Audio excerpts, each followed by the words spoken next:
Bonjour et bienvenue dans l'épisode des 10 questions. Suite à l'interview sur leur parcours, déjà en ligne sur les plateformes, je pose les 10 mêmes questions décalées à mes invités. Je vous souhaite une belle écoute. Bonjour à tous, donc là on se retrouve dans une deuxième partie aujourd'hui de l'interview avec Willy. Donc il va être un nouveau format où je vais lui poser 10 questions génériques que je reposerai à tous les invités. Et on a toujours des galères de micro qui font qu'on n'a qu'un seul micro pour deux. Donc, d'où le fait que je ne réagisse pas aux réponses de Willy. Donc question 1, quelle est la personne de ce milieu qui t'inspire le plus ? C'est dur parce que vivante, morte ou peu importe. C'est hyper dur, hein. Une personne, j'essaie de...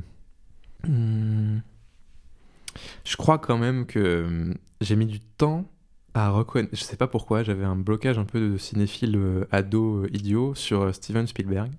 Longtemps, je me suis dit, ouais, bon, il est surcoté, machin.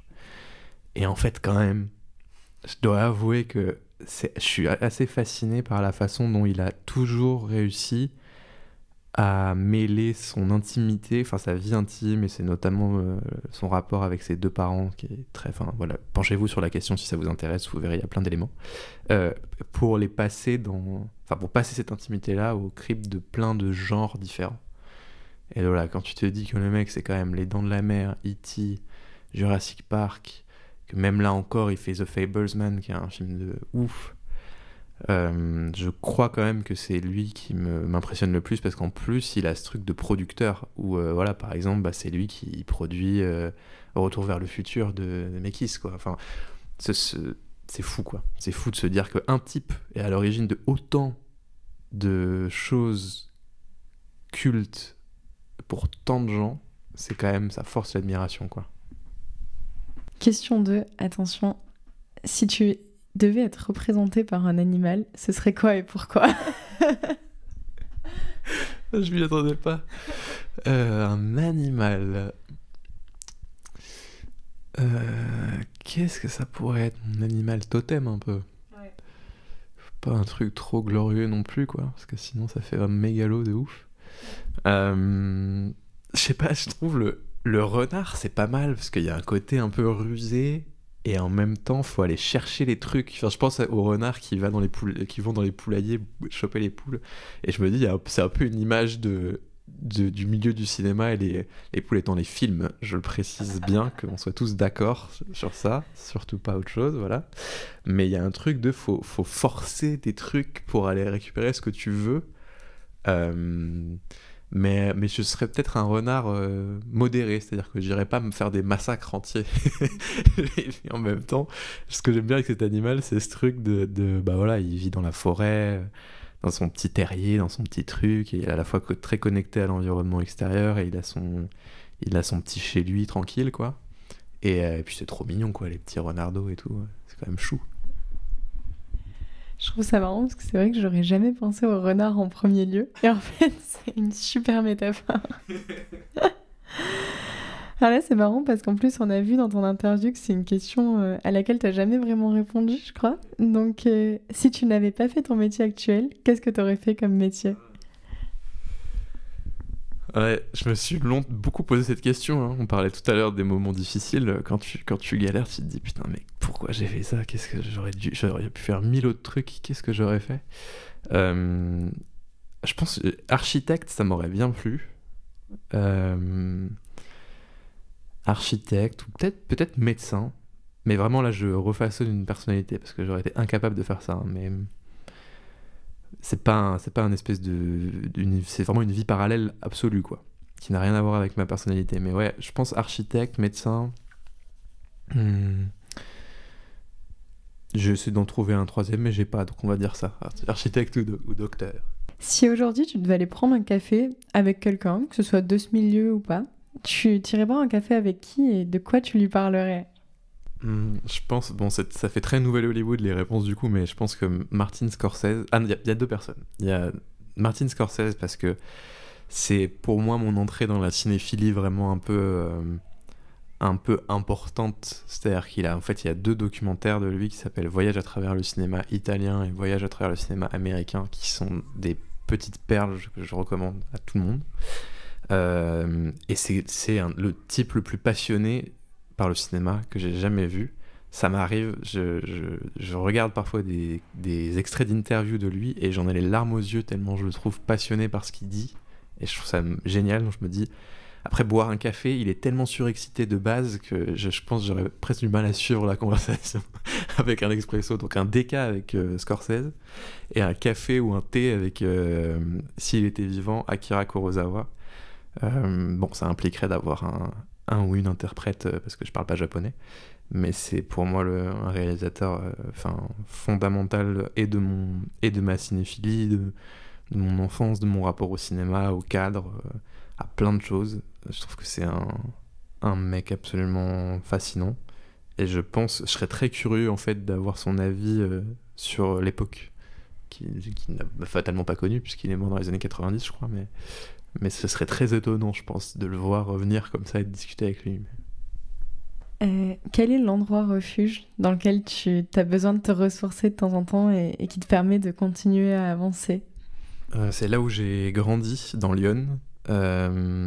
C'est pas la maison, parce que malheureusement on a dû la vendre au décès de mon père, mais ma mère a une nouvelle maison là-bas maintenant, et c'est plus la région, quoi, qui est un territoire très vallonné, très champêtre, isolé. Et en fait, moi, c'est des endroits où j'ai passé quand même les 15 premières années de ma vie et où c'est vraiment un doudou pour moi, quoi. Donc, dès que je vais là-bas et que je passe quelques jours et que je suis un peu isolé dans ces environnements-là, je me sens tout de suite plus tranquille et apaisé. Et puis sinon, en tout terrain, n'importe quelle salle de cinéma, hein, aller voir un film quand même. C'est aussi pour ça qu'on fait ce métier-là, je pense, c'est qu'on a un rapport aussi, au film. Quand on va voir un film en salle, c'est surtout seul. Je sais qu'il y a des gens qui sont pas partisans de ça et qui même comprennent pas trop, mais je vous assure que quand vous allez mal, allez voir n'importe quel film, en plus pas forcément un drame ou un truc, mais ou une comédie, peu importe, mais ça fait vraiment un truc, ça décentre de son rapport au monde et tout, et ça fait un bien fou, quoi. Alors, quelle est la plus grande leçon que ta vie t'ait apprise? Ah ouais, carrément, on passe là. C'est déjà la plus grande leçon. Écoute, je pense. C'est en cours, hein. C'est pas fini, mais je pense qu'il y a quand même eu un truc d'humilité qui est venu. Il faut savoir rester humble. Je pense que c'est quand même ce que m'a appris ma vie et par toutes les étapes que j'ai traversées, les trucs positifs comme négatifs. Mais bon, j'ai encore de grandes prétentions, notamment professionnelles, donc je dirais que j'ai pas tout à fait appris ma leçon, mais je suis en cours. Qu'est-ce que tu considères comme la réussite? Genre, est-ce que tu t'es dit, là c'est bon, j'ai réussi, ou quand est-ce que tu te diras que t'as réussi? Qu'est-ce que c'est pour toi, ce terme de réussite?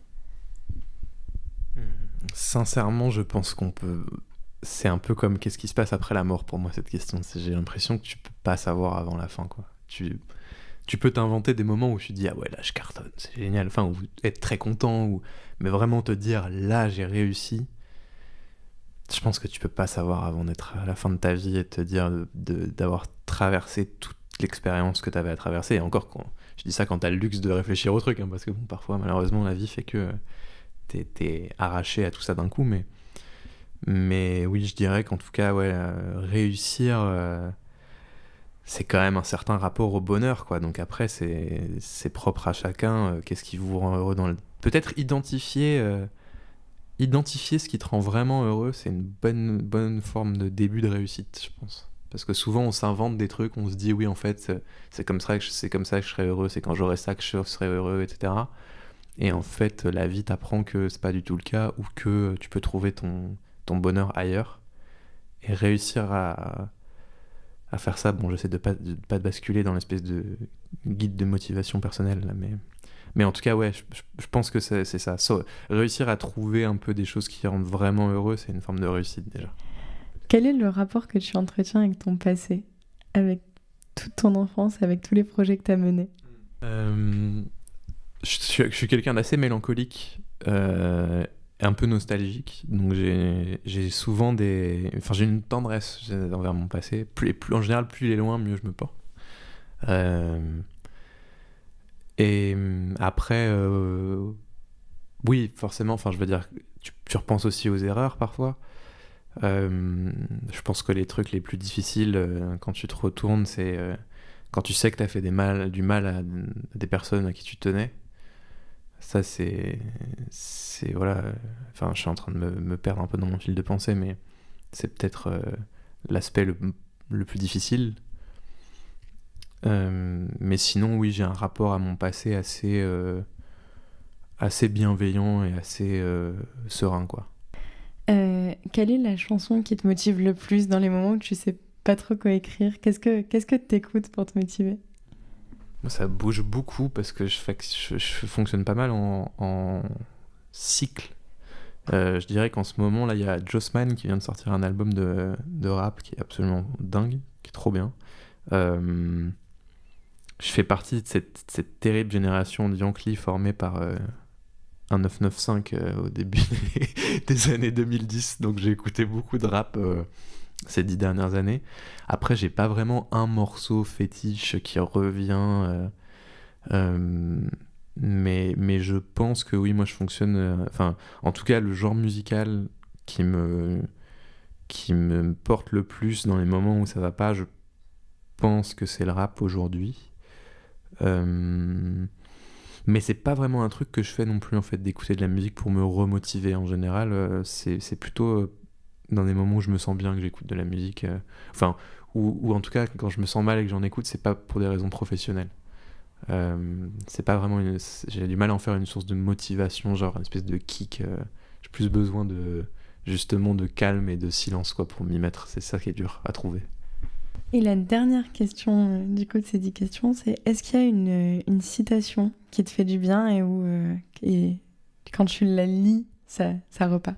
J'ai une mémoire très sélective. J'allais dire j'ai une très mauvaise mémoire, mais c'est pas vrai parce qu'il y a plein de trucs que je retiens quand ça m'intéresse, mais je suis très très mauvais. Je suis vraiment, vous voyez, Fabrice Lucchini, je suis l'inverse. C'est-à-dire que je ne peux rien sortir comme ça de tête. J'ai pas une phrase. Par contre, j'ai des films doudous, j'ai des livres, des trucs comme ça, donc je pourrais dire moi j'aime bien quand même, c'est le film qui m'a fait entrer dans le cinéma, qui s'appelle, je l'ai cité en début d'entretien, c'est La Belle et la Bête de Jean Cocteau, que je connais vraiment par cœur et qui est hyper en plus très objectivement c'est pas un film si dingue que ça, ça joue de manière très théâtrale, ça a vraiment vieilli, mais c'est un truc de nostalgie, les effets, j'aime trop la bête, je la trouve trop bien, j'adore sa voix, j'adore son regard, donc du coup ouais, voilà, c'est pas une citation, mais regarder ce film là, je me souviens plus c'était quoi là, est-ce que ça m'inspire ou est-ce qu'une citation qui inspire, ouais, qui te fait du bien. Une citation qui me fait qui m'inspire et qui me fait du bien, ouais, ce film m'inspire et me fait du bien, voilà, mais j'ai pas de citation, je suis désolé. Merci beaucoup d'avoir participé du coup à ces 2 formats. C'était très chouette de te recevoir. Et puis n'hésite pas du coup à me faire passer quand tu sors des nouveaux projets. Et je les partagerai sur les réseaux du podcast. Je sais pas si tu veux dire peut-être un dernier mot. Merci beaucoup. Bon courage à toutes les personnes qui écoutent ce podcast dans vos entreprises respectives. Merci. L'épisode est maintenant terminé. J'espère qu'il vous a plu. N'hésitez pas à vous abonner au podcast sur les plateformes et sur les réseaux sociaux pour ne rien manquer de son actualité. Et je vous dis à très bientôt.